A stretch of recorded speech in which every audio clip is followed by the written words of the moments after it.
the other animated Disney flick that I'm sort of gonna cheat on. Tangled. I know technically it's a 3D animated movie, but let's be honest, it's a 2D film in 3D's clothing. The characters are designed like 2D animation, the backgrounds look like something out of 2D animation. The story is very reminiscent of the traditional Disney fairy tales, it's basically a 2D animated flick.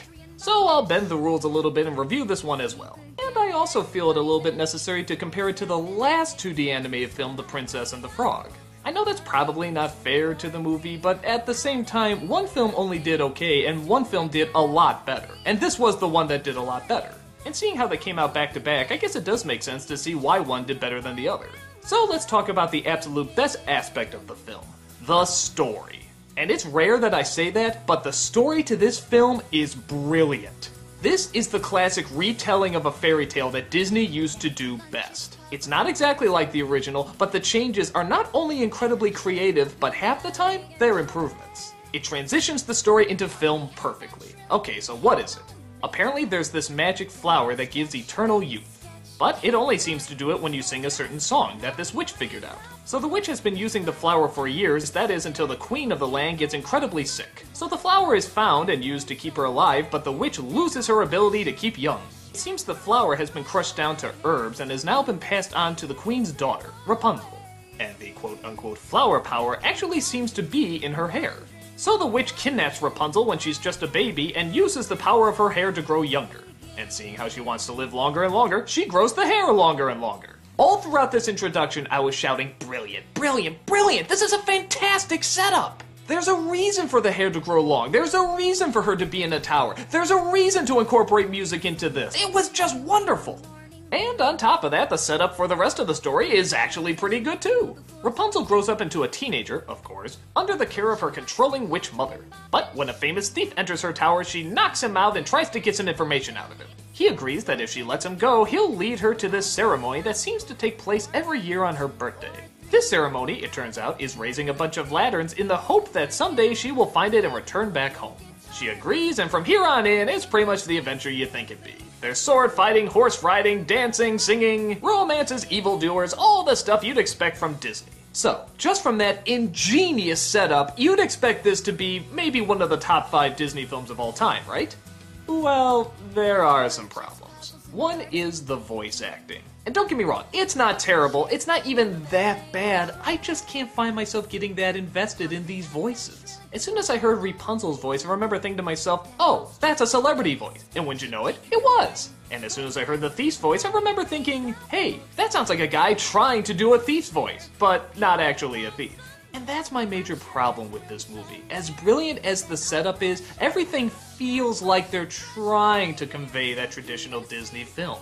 Sometimes it works, but other times, much like Hunchback, it feels pretty forced. Like the musical segments, they just sort of come out of nowhere.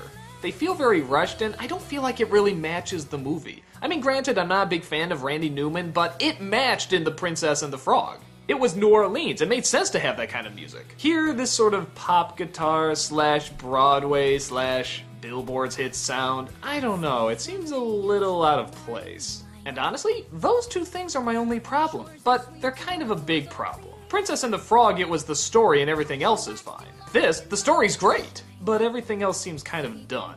Now don't get me wrong, there are some real standout moments. In fact, I'll tell you my 2 favorites. One is the horse. This is one of the great movie horses. He's like the Javert of horses. It's just a great character. I could watch this thing forever. He just cracks me up. The other is the animation on the parents. Now that's really interesting because they never have a line in this movie. But holy smokes, look at the reaction on their faces. Look how torn apart they are. That is some of the best emotion I've ever seen in any animation, and it's all done without words. But still, that doesn't make up for the 2 main characters. And as I said before, they're not bad, they're well written, and they look great. I honestly just think it's the voice work. And even then, it's not horrible, I'm just always aware I'm hearing somebody behind a microphone. I'm always hearing somebody acting, I'm always hearing somebody put on a performance. And when you're constantly hearing that, you can't get as invested. So why did this film do a lot better as opposed to the last film about a princess and The Princess and the Frog? Is it a race issue? Could be. Is it because there's more guitar playing pop songs that can appeal to the general public more than ragtime New Orleans sound? That's possible too. But again, I think it comes back to my original theory. 3D animation. I think the film did well because the advertising played up that there was going to be more adult jokes, even though there weren't that many. The fact that the story, to its credit, was a lot more simpler than Princess and the Frog.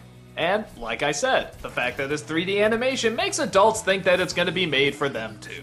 So do I like it? Sure, it's a good flick. While the voice acting is distracting, it doesn't destroy the film. I mean, I'm with it enough. The backgrounds still look nice, there's a few genuine soft moments. The side characters are fun, and like I said, it's a great story. I guess for me, I just like the updates to the Disney formula in The Princess and the Frog more than I like the updates in Tangled. Somewhere there's a brilliant Disney movie here. If we took the story of Tangled and the animation and characters of Princess and the Frog, we could get something as brilliant as Beauty and the Beast. It's in there, I know it. But still, if you're looking for a good adventure that also has that fairy tale edge to it, Tangled's not a bad rent. Check it out and see what you can get wrapped up in. Now that I see